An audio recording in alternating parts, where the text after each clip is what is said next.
लो जी, आ गई है एक और बहाना लेकर। अरे अभी वो आई है, उसको बैठने तो दो। आओ बेटा बैठो। हाँ हाँ, आराम से बैठो, लड़ लड़ कर थक गई होंगी। हाँ तो आप क्या चाहती थी? इतनी बड़ी हकीकत मेरे सामने आ गई थी, यूं चुप करके बैठी रहती वहां। आप लोग तो शुक्र मनाएं, अभी सिर्फ लड़कर आई हूँ। मेरी जगह कोई और होती ना तो रिश्ता ही खत्म करके आ जाती। तो फिर क्या हो जाता? दर दर की ठोकरें खाती फिरती तुम। फातिमा, कोई खैर की बात भी कर लो ना। अरे जो खुद अपने लिए खैर नहीं चाहते, उनके लिए बात करके क्या हो जाएगा? ये मिसाल आप अपने बेटे को भी दें। इनकी बदौलत ही ना वो आयमा मीसनी इस घर की बहू बनने वाली है। मंगनी तक करवा ली, लेकिन मुंह से भाप तक नहीं निकाली कि वलीद की सुतेली बहन है। जब वो एक दूसरे में फर्क नहीं समझते तो वो ऐसी बात क्यों करते हैं? तुझे बेटा, तैमूर बिल्कुल ठीक कह रहा है। जब बहन भाइयों की रगों में एक ही बाप का खून होता है तो रिश्ता सगा ही होता है। अच्छा चलें, आप कहते हैं तो छोड़ ही देती हूँ इस बात को, लेकिन आपको एक बात बता दूं बाबा, वलीद के खानदान वाले ना आयमा की माँ को वलीद की माँ का कातिल समझते हैं।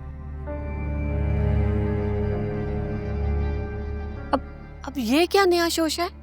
शोशा नहीं है, एक राज की बात है। इनकी मंगनी वाले दिन ही आयमा की बड़ी पुफी ने सब बताया था मुझे कि वलीद की माँ की हालत खराब थी तो एक नौकरानी ले आए। नौकरानी लेकर आए तो चंद ही दिनों में वलीद की माँ और बीमार हो गई और मर गई।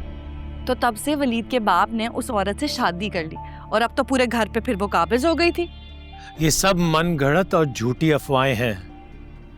सही कहते हैं वैसे तैमूर भाई, मोहब्बत अंधी ही होती है।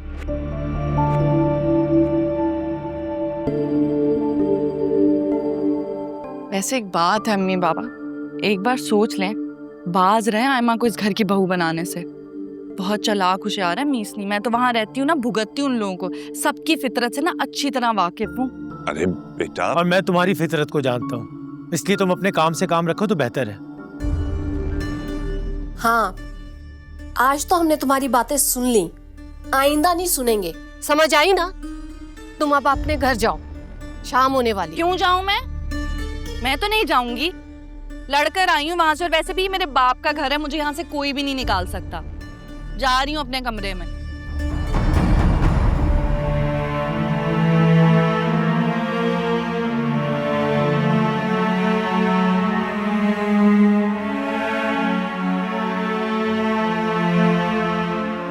अच्छा ना, 2-4 दिन की बात है, क्या मसला है, रह के चली जाएगी।